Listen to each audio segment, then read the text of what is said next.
Hi ಸ್ನೇಹಿತರೆ, ಎಲ್ರಿಗೂ ನಮಸ್ಕಾರ. ಸ್ನೇಹಿತರೆ, ಈ ದಿನ ನಾವು ಕ್ಯಾರೆಟ್ ಬೆಳೆಯನ್ನು ಬಿತ್ತನೆ ಮಾಡ್ತಾಯಿದ್ದೀವಿ. ನೋಡಿ ಸ್ನೇಹಿತರೆ,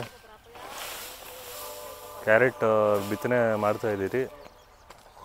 ನೋಡಿ, ಮೊದಲಿಗೆ ಎಲ್ಲ ನೋಡಿ ಈ ರೀತಿ ಎಲ್ಲ ನಾವು ಇದರಲ್ಲಿ ಸ್ನೇಹಿತರೆ ಮರಳಿನಲ್ಲಿ ಕ್ಯಾರೆಟ್ ಬೀಜನ ಮಿಕ್ಸ್ ಮಾಡಿಕೊಂಡು ಚೆಲ್ಲಬೇಕಾಗುತ್ತೆ. ಯಾಕಂದರೆ ಕ್ಯಾರೆಟ್ ಬೀಜನ ನಾವು ಡೈರೆಕ್ಟಾಗಿ ಹಾಕಿದ್ರೆ ಭೂಮಿಗೆ ನೀಟಾಗಿ ಚೆಲ್ಲೋದಕ್ಕಾಗಲ್ಲ. ಅದರಿಂದ ಇದರಲ್ಲಿ ನಾವು ಮರಳಲ್ಲಿ ಹಾಕೋದ್ರಿಂದ ನೀಟಾಗಿ ಎಲ್ಲ 1 ಎಕರೆ ಪ್ರದೇಶಕ್ಕೆ ನೀಟಾಗಿ ನಾವು ಬಿತ್ತನೆ ಮಾಡ್ಬೋದು. ನೋಡಿ ಸ್ನೇಹಿತರೆ, ಎಲ್ಲ ತೋರಿಸಿ ನಿಮಗೆ. ನೋಡಿ ಸ್ನೇಹಿತರೆ, ಇದು ಕ್ಯಾರೆಟು ಟಾಕಿ 999 ಎನ್ನುವಂತಹ ಟಾಕಿ 999 ಸೀಡ್ಸು. ಈ ಸೀಡ್ಸನ್ನು ನಾವು ಒಂದು ಪ್ಯಾಕೆಟ್ ಸೀಡ್ಸ್ ಓಪನ್ ಮಾಡಿಕೊಂಡು ಒಂದು ಬಾಣಲಿ ಮರಳಿಗೆ ನಾವು ನೀಟಾಗಿ, ನೋಡಿ ಸ್ನೇಹಿತರೆ ಕಾಣಿಸ್ತಾ ಇದೆಯಾ, ಇದು ಟಾಕಿ 999 ಸೀಡ್ಸು. ಸೇಮ್ ಜೀರಿಗೆ ಬೀಜ ಹಂಗಿರುತ್ತೋ ಹಂಗೈತೆ ಕ್ಯಾರೆಟ್ ಬೀಜ. ನೋಡಿ ಸ್ನೇಹಿತರೆ, ಇದೊಂದು ಪ್ಯಾಕೆಟು 1600 ರೂಪಾಯಿ, 100 ಗ್ರಾಮ್ 1560 ರೂಪಾಯಿ ಹಾಕಿದ್ದಾರೆ ಸ್ನೇಹಿತರೆ. ಒಂದು ಪ್ಯಾಕೆಟ್ ಬೀಜ 1560 ರೂಪಾಯಿ ಹಾಕಿದ್ದಾರೆ.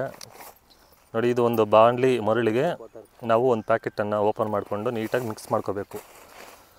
ಮರಳಲ್ಲಿ ಚೆಲ್ಲೋದು ಅತ್ಯುತ್ತಮವಾದ ಒಂದು ಮೆಥಡು. ಯಾಕಂದರೆ ಮರಳಲ್ಲಿ ನಾವು ನೀಟಾಗಿ ಚೆಲ್ಬೋದು, ಕರೆಕ್ಟಾಗಿ ಅಡ್ಜಸ್ಟ್ ಮಾಡ್ಬೋದು. ಬೀಜನ ಡೈರೆಕ್ಟಾಗಿ ಬೀಜ ಚೆಲ್ಲೇಬಾರ್ದು.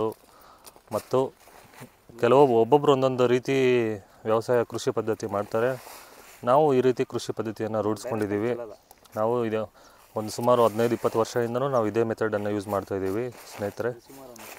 ನೋಡಿ, ಎಲ್ಲ ನೀಟಾಗೆಲ್ಲ ಮರಳು ಮಿಕ್ಸ್ ಮಾಡಿಕೊಂಡು, ಮರಳು ಮಿಕ್ಸ್ ಆದ ನಂತರ ನಾವು ನೀಟಾಗಿ ಕರೆಕ್ಟಾಗಿ ಮೆಜರ್ಮೆಂಟ್ ಪ್ರಕಾರ ನಾವು ಚೆಲ್ಲಬೇಕಾಗುತ್ತೆ ಸ್ನೇಹಿತರೆ.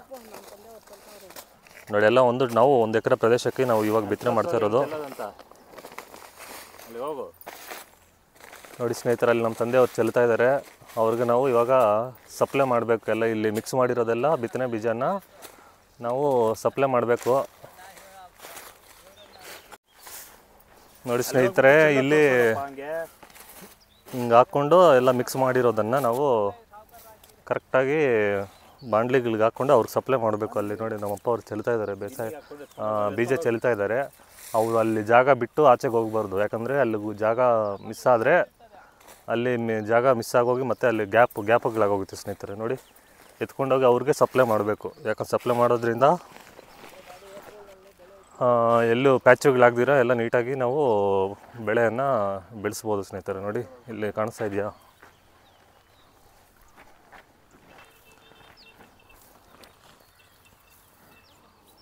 ಈ ರೀತಿಯಾಗಿ ಚೆಲ್ಲಬೇಕು ಸ್ನೇಹಿತರೆ. ನೋಡಿ, ಇದು ರೋಟ್ರಿ ಹೊಡ್ಸಿದ್ದೀವಿ ಹೊಲನ. ಆ ರೋಟ್ರಿ ಹೋಗಿರುವಂತಹ ದಾರಿಯನ್ನು ನಾವು ಪ್ಯಾಚುಗಳ ಥರ ಇಟ್ಕೊಂಡು ಆ ಪ್ಯಾಚುಗಳಲ್ಲಿ ನೀಟಾಗಿ ಈ ರೀತಿ ನಾವು ಚೆಲ್ಲಬೇಕು ಸ್ನೇಹಿತರೆ. ನೋಡಿ, ಮರಳಲ್ಲಿ ಚೆಲ್ಲೋದ್ರಿಂದ ಬೀಜಗಳನ್ನ ನೀಟಾಗಿ ನಾವು ಒಂದು ರೀತಿಯಾಗಿ ಚೆಲ್ಲಬೋದು.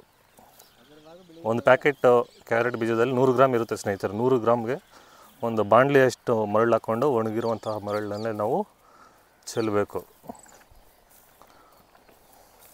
ನೋಡಿ, ಈ ರೀತಿ ಚೆಲ್ಲಬೇಕಾಗುತ್ತೆ ಸ್ನೇಹಿತರೆ.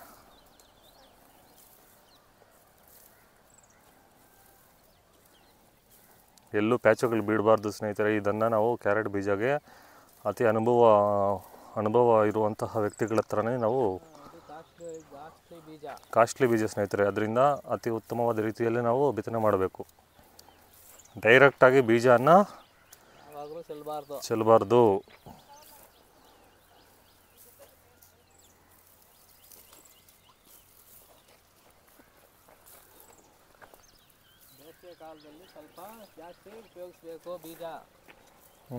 ಬೇಸಿಗೆ ಕಾಲದಲ್ಲಿ ಒಂದು ಪ್ಯಾಕೆಟ್ ಬೀಜನ ನಾವು ಹೆಚ್ಚಿಗೆ ಬಿತ್ತನೆ ಮಾಡಬೇಕಾಗುತ್ತೆ. ಯಾಕಂದರೆ ಬೇಸಿಗೆ ಕಾಲದಲ್ಲಿ ಬೀಜಗಳು ಜಾಸ್ತಿ ಬಿಸಿಲಿಗೆ ಸುಟ್ಟು ಡ್ಯಾಮೇಜ್ ಆಗುವ ಸಂಭವ ಇರೋದ್ರಿಂದ ನಾವು ಬೀಜಗಳನ್ನ ಒಂದು ಪ್ಯಾಕೆಟ್ ಹೆಚ್ಚಿಗೆ ಚೆಲ್ಲೋದ್ರಿಂದ ಹೋಗೋವೆಲ್ಲ ಸತ್ತೋಗಿ ಉಳಿದಿರೋದು ಉಳಿಯುತ್ತೆ ಸ್ನೇಹಿತರೆ.